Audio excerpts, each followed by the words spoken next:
चलिए चलते हैं प्राचीन भारत के उस दौर में, एक ऐसा समय जब सत्ता की एक नई कहानी लिखी जा रही थी। ये वो वक्त था जब छोटे छोटे राज्य मिलकर एक बहुत बड़े, एक विशाल साम्राज्य की नींव डाल रहे थे। तो सवाल ये है कि एक साम्राज्य, एक एम्पायर बनता कैसे है? मतलब क्या होता है कि बिखरे हुए राज्य अचानक एक हो जाते हैं और एक बड़ी शक्ति बन जाते हैं? आज की हमारी ये पूरी पड़ताल इसी एक सवाल के इर्द गिर्द घूमेगी।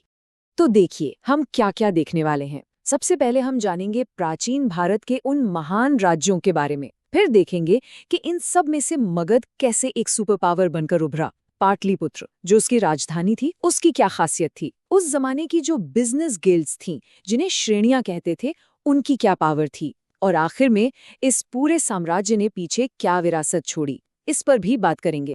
चलिए तो शुरू करते हैं पहले हिस्से से और समझते हैं कि उस वक्त का पॉलिटिकल सीन कैसा था, जो कि कहना पड़ेगा जबरदस्त कंपटीशन से भरा हुआ था। जरा सोचिए, हम बात कर रहे हैं लगभग 6वीं शताब्दी ईसा पूर्व की। उस वक्त भारत वैसा नहीं था जैसा आज है। ये एक देश नहीं था, बल्कि कई कई शक्तिशाली राज्यों का एक कलेक्शन था। इन्हीं राज्यों को इतिहास में कहा गया महाजनपद, जिसका मतलब है महान राज्य। और जाहिर है हर राज्य की अपनी बड़ी बड़ी एम्बिशंस। तो इन सारे महाजनपदों के बीच एक रेस चल रही थी, और इस रेस में 4 सबसे आगे निकल आए: अवंती, वत्स, कोसल और मगध। अब इन चारों के बीच सत्ता के लिए एक जबरदस्त जंग छिड़ गई। लेकिन जैसा कि हमेशा होता है, इतिहास में ताज तो किसी एक के ही सिर सजता है। और यही एंट्री होती है हमारी कहानी के हीरो की, मगध। ये सिर्फ एक राज्य के राजा बनने की कहानी नहीं है, बल्कि ये कहानी है कई महत्वाकांक्षी डायनास्टीज की, जिन्होंने एक के बाद एक आकर एक एम्पायर खड़ा कर दिया। देखिए, मगध का साम्राज्य रातों रात या किसी एक राजा ने नहीं बना दिया। ये तो एक पूरी रिले रेस की तरह था, जिसमें कई राजवंशों ने हिस्सा लिया। शुरुआत की हर्यक वंश ने 544 ईसा पूर्व में। फिर बैटन पास हुआ नंद वंश को, उन्होंने इसे और आगे बढ़ाया। फिर आए मौर्य, जिन्होंने इस साम्राज्य को इसकी बुलंदियों पर पहुंचाया। और आखिर में शुंग वंश ने इस विरासत को आगे संभाला। और ये जो क्रम है, ये हमें इन सोर्स नोट से पता चलता है। यहाँ देखिए, पॉइंट नंबर 23 में इन सभी राजवंशों का जिक्र बिल्कुल इसी ऑर्डर में किया गया है। इससे साफ पता चलता है कि कैसे एक के बाद एक डायनेस्टी ने इस एम्पायर को शेप दिया। अच्छा, किसी भी एम्पायर को चलाने के लिए सिर्फ राजा और सेना काफी नहीं होते। एक मजबूत हेडक्वार्टर, एक स्ट्रेटेजिक कैपिटल भी चाहिए। और मगध की असली ताकत का एक बहुत बड़ा सीक्रेट उसकी राजधानी पाटलिपुत्र में ही छिपा था। इन नोट्स का पॉइंट नंबर 6 बताता है कि पाटलिपुत्र को एक किले की तरह बनाया गया था, और वो भी कहाँ? गंगा और सोन नदियों के संगम पर, मतलब बिल्कुल सही जगह पर। इसे बनवाया था अजातशत्रु ने, और ये फैसला वाकई में एक मास्टर स्ट्रोक था। तो सवाल ये है कि ये जगह इतनी स्पेशल क्यों थी?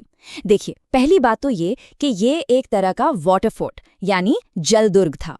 चारों तरफ नदियां, तो हमला करना मुश्किल, मतलब नेचुरल सिक्योरिटी। दूसरी बड़ी बात, जितने भी जरूरी नदी के रास्ते थे व्यापार के लिए, वो सब यहाँ से कंट्रोल होते थे, मतलब पूरा ट्रेड मगध के हाथ में। बस इन्हीं वजहों से आगे चलकर राजा उदयन ने इसे मगध की परमानेंट कैपिटल घोषित कर दिया। ठीक है, तो मिलिट्री पावर हो गई, एक जबरदस्त कैपिटल भी हो गई। लेकिन कोई भी एम्पायर सिर्फ इन 2 चीजों पर नहीं टिक सकता। पैसा कहाँ से आएगा, इकोनॉमी कैसे चलेगी? तो मगध की इकोनॉमिक पावर का जो इंजन था, वो थी श्रेणियां। तो ये श्रेणी क्या बला थी? आसान भाषा में समझिए, ये उस जमाने के व्यापारियों और कारीगरों की ऑर्गेनाइजेशन थी। इसे आज के trade union, chamber of commerce और यहाँ तक कि बैंक का एक मिला जुला रूप मान सकते हैं। और हाँ, ये टर्म हमें इन सोर्स नोट्स में भी मिलता है। पॉइंट नंबर 28 में साफ साफ लिखा है कि इन एंशिएंट इंडियन गिल्ड्स को श्रेणी ही कहा जाता था। मतलब ये कोई छोटी मोटी चीज़ नहीं थी, बल्कि समाज का एक बहुत ज़रूरी और स्थापित हिस्सा थी। अब इनका काम क्या था? बहुत ही इम्पोर्टेंट। यही तय करती थी कि बाजार में किस चीज़ का क्या दाम होगा। यही देखती थी कि जो सामान बन रहा है उसकी क्वालिटी अच्छी है या नहीं। और तो और अपने मेंबर्स के लिए कोड ऑफ कंडक्ट भी यही बनाती थी। इन सब की वजह से क्या हुआ? एक बहुत ही स्टेबल और ऑर्गेनाइज्ड इकोनॉमी बनी। तो हमने मगध की मिलिट्री, पॉलिटिकल और इकोनॉमिक तीनों ताकतों को देख लिया। पर सवाल यह है कि इस साम्राज्य की सबसे बड़ी लेगेसी क्या थी? इसका असर कितना लंबा और गहरा रहा?